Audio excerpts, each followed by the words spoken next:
Thank you for tuning in to Radiation Radio. In today's episode, our hero faces off against a dangerous, unseen opponent threatening New York City. It was a dark and stormy night.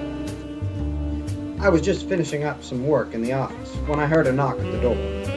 It was late and I was tired, but the knocking grew more insistent, like I needed one more thing pounding in my head. All of a sudden, it burst in. I couldn't see it, but I knew what it was the moment it came through the door. It was low frequency, electromagnetic, and carried by photons. No doubt, it was gamma radiation, up to its old tricks. I tried to get out my gun, but it was too quick for me. I was ionized. I woke up like I was on the wrong side of a black hole. Too much pressure and a lot of light coming in. Sunlight was pouring in through the window. There was clearly something funny going on, so I decided to go search out my usual contacts. First, I went to look up Gray Larson. He was in his usual hidey hole on the docks. "Have you heard anything about gamma radiation acting up lately?" I asked him. He, a scientist type, never a straight answer to a simple question. Well, gamma radiation? Like what? After I hit him a few times, he became a lot more talkative. When a recently formed nucleus is unstable, a photon is emitted. Then I asked, "Does it change the nucleus?" Not sure I can make this simple enough. Was it the first or the second grade you reached before starting your career? The atomic mass stays the same. It simply stabilizes the energy level of the nucleus. You have no idea what you're dealing with. It has the greatest penetration of all forms of radioactive decay. You can't even see it coming. The only way to contain it is with thick layers of high-density materials. Even you aren't dense enough. You're going to need a lot of lead. I hope it ionizes away all of your electrons. I figured I'd better find out more about this strange phenomenon. So I talked to my contact at the New York Public Library. She did some research and got back to me.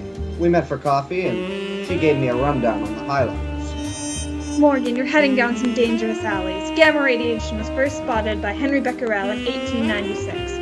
He found that a photographic plate could be exposed through a heavy opaque paper by uranium minerals. He theorized that an invisible light, similar to X-rays, was responsible. He dubbed this phenomenon metallic phosphorescence.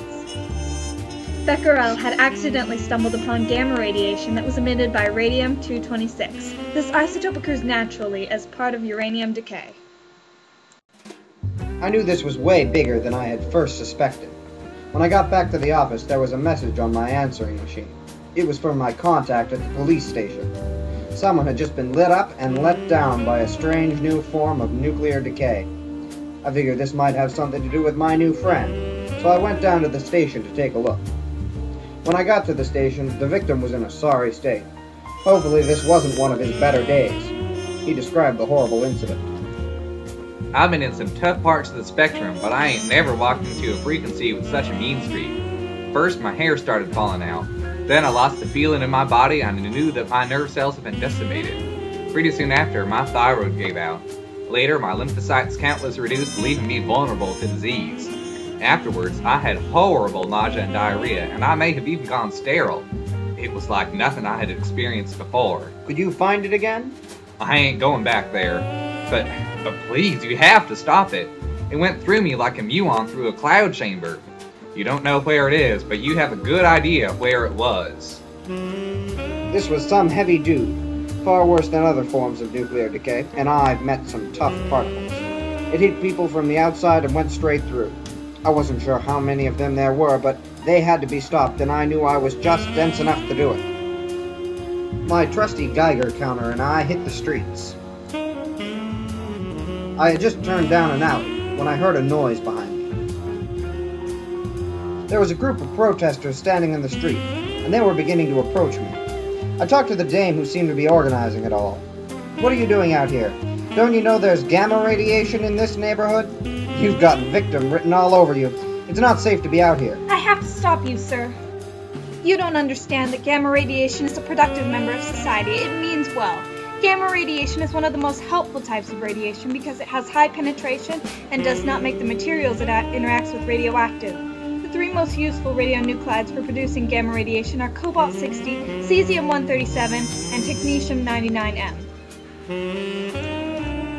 Cesium-137 is often used in cancer treatments, the investigation of subterranean strata in oil wells, and measuring the soil density at construction sites.